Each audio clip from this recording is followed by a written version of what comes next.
नमस्कार, मैं हूं जयश्री नागदा और आप देख रहे हैं सीबीसी न्यूज राजस्थान।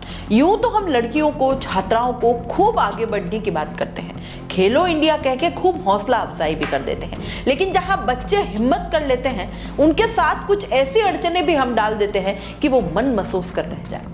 एक तरफ राजस्थान के मुख्यमंत्री ग्रामीण ओलंपिक करवाकर बच्चों को खेलों की ओर अग्रसर करते हुए दिखते हैं। उनकी रुचि खेलों में बढ़ाने के लिए ऐसे आयोजन समय समय पर करते हैं, लेकिन इस दौरान आने वाली समस्याओं को लेकर कोई मॉनिटरिंग कहीं नजर नहीं आती। बैंक वालों की तरह एक जगह से दूसरी जगह बस बच्चे और अभिभावकों को चक्कर काटने पड़ते हैं दिन रात, और नतीजा ढक के तीन पात। ताजा मामला उदयपुर का है, जहां एक 67th 17 to 19 age group boys and girls district level wushu and karate championship 2023 प्रतियोगिता होती है।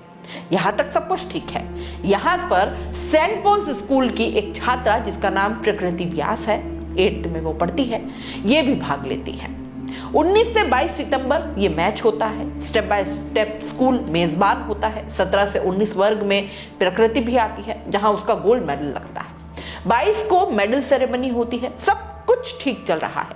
अब 2 दिन में स्टेट के लिए फॉर्म भरना था, जिसके लिए फिजिकल फिटनेस और स्कूल की परमिशन चाहिए थी, लेकिन सिलेक्शन लेटर तो स्कूल पहुंचा ही नहीं। जब अभिभावक वहां पता करने गए तो जो 2 पीटीआई थे, उन्होंने जावर स्पोर्ट्स पर बुलाया उन्हें और कहा कि अभी वो बना रहे हैं, और डिटेल्स मांगी प्रकृति की। जब डिटेल्स दी तो अचानक कहा कि अरे ये तो 2009 की बॉन्ड है और 8वीं में है, वो तो खेल ही नहीं सकती। बस, और यहीं से सारी प्रॉब्लम शुरू हो गई। पहले आप सुनिए प्रकृति की माँ का क्या कहना है। मेरा नाम दीपिका व्यास है। मेरी बेटी का नाम प्रकृति व्यास है। हाल ही में अभी 19 सितंबर से लेकर 22 सितंबर को जिला एवं राज्य स्तरीय खेलकूद प्रतियोगिता 2023 और 24 करवाई गई। उदयपुर में उस कराटे गेम्स की organiser step by step school द्वारा किया गया, जिसके जिला ऑर्गेनाइज़र श्रीमान सुरेंद्र जी बागड़ी और गजेंद्र जी खींची थे, जिनके और डीईओ डिपार्टमेंट के अंदर में ये सारे गेम्स हुए। मेरी बेटी ने इसमें 19 अंडर 19 में गेम खेला कराटे का, जिसमें उसने गोल्ड मेडल निकाला है। अब वह राज्य स्तरीय के लिए चयनित होती है, लेकिन इसमें ये बात हुई है कि जब बच्ची ने गोल्ड मेडल 22 तारीख को सेरेमनी हुई, इनकी मेडल सेरेमनी, तो उन्होंने टाइम दिया था कि 2 दिन में फॉर्म सबमिट करें। 2 दिन में फॉर्म सबमिट करने के लिए हम लोग सारी प्रिपरेशन कर ली, फॉर्म वगैरह सब, डॉक्टर के साइन वगैरह सब कुछ करा लिए। प्रिंसिपल के साइन रह रहे थे।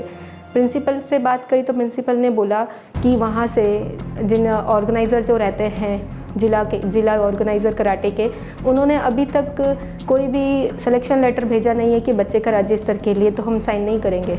मैं 3-4 दिन तक उनके पीछे पड़ी रही, फ़ोन किए, लेकिन कोई रिप्लाई नहीं है। रोज़ मुझे बोलते मैडम ला रहे हैं, आज दे देंगे, कल दे देंगे।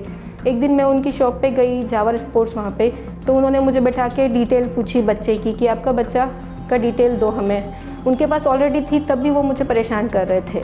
मैंने उनको डिटेल बताई। मेरी बच्ची का डेट ऑफ बर्थ है 14 नवंबर 2009। वो सेंट पॉल स्कूल में पढ़ती है, 8th क्लास में, और अंडर 19 उसने खेला है। ये इन्होंने जैसे ही मैंने ये डिटेल बताई उनको, तो उन्होंने कहा कि आपका बच्चा आगे नहीं खेल सकता क्योंकि आपका बच्चा 8th में है, आपका बच्चा 9th में होना चाहिए था। मैंने कहा ये तो गलत है कि आपके, बोले हमारे नियम के अनुसार अंडर 19 वाला बच्चा 9th क्लास में होना चाहिए। ऐसा इनके रूल्स में भी लिखा हुआ है कि इनका कहना है, लेकिन मैंने इनके रूल्स इन्हें पढ़ के दिखाए कि आपने इसमें लिखा हुआ है कि भाई 19 ईयर्स अंडर 19 खेलने वाला बच्चा 2005 के बाद व 2010 से पहले बोर्न होना चाहिए। तो मेरी बेटी 2009 बोर्न है ना। तो ये, और उसके ही नेक्स्ट रूल में इनका ये लिखा हुआ है कि कक्षा की बाध्यता को समाप्त किया जाता है। तो मेरी बेटी का उससे कोई रूल नहीं, लिंक नहीं होता कि वो 9वीं में है या नहीं है, वो 8th में है। ये रूल्स के हिसाब से सही है। एक उसी के नीचे 3B रूल इसमें ये दिया हुआ है इन्होंने, 17-19 वर्षीय वर्ग में खेलने वाला बच्चा 6ठी क्लास के नीचे नहीं होना चाहिए। तो मेरी बच्ची 8th क्लास में है, उससे भी इसका सही रहता है, उस फॉर्म पूरा करेक्ट है। तब भी इनको बोलने के बाद भी इन्होंने कोई एक्शन नहीं ले रहे हैं, जिससे मेरी बच्ची आगे खेलने से वंचित हो जाती है। स्कूल फेडरेशन गेम से होते हैं, तो इसका इनके सर्टिफिकेट, इनका सिलेक्शन बहुत मायने रखता है आगे बच्चे के फ्यूचर में, जिससे मेरे बच्चे का फ्यूचर खराब। और मेरी बच्ची छोटी है अभी, वो डिप्रेशन में आ रही है कि मम्मा मैंने 19 ईयर की लड़की को हराया है, मैंने क्या गलत किया है। मैं ये सब डिपार्टमेंट से ये पूछना चाहती हूँ कि बच्चे की क्या गलती है। आप अपने रूल्स पढ़ के नहीं आ रहे हैं और बिना वजह बच्चों के ऊपर थोप रहे हैं कि ये गलत है वो गलत है। तो मैं इनसे ये चाहूँगी कि प्लीज़ बच्चे के फ्यूचर के बारे में सोच के इसका ध्यान रख के आगे इसको न्याय दिलाया। Thank you. सुना आपने? मेरा खेल अधिकारियों या विभाग से एक सवाल है कि अब आप बताइए कि इस सब में प्रकृति की क्या गलती है? ये अभिभावक कहाँ गलत है? आप जब फॉर्म जमा करते हो तो नींद में होते हैं। सारे नियम कायदे जब उस छात्रा को स्टेट के लिए अप्लाई करना है तब याद आ रहे हैं।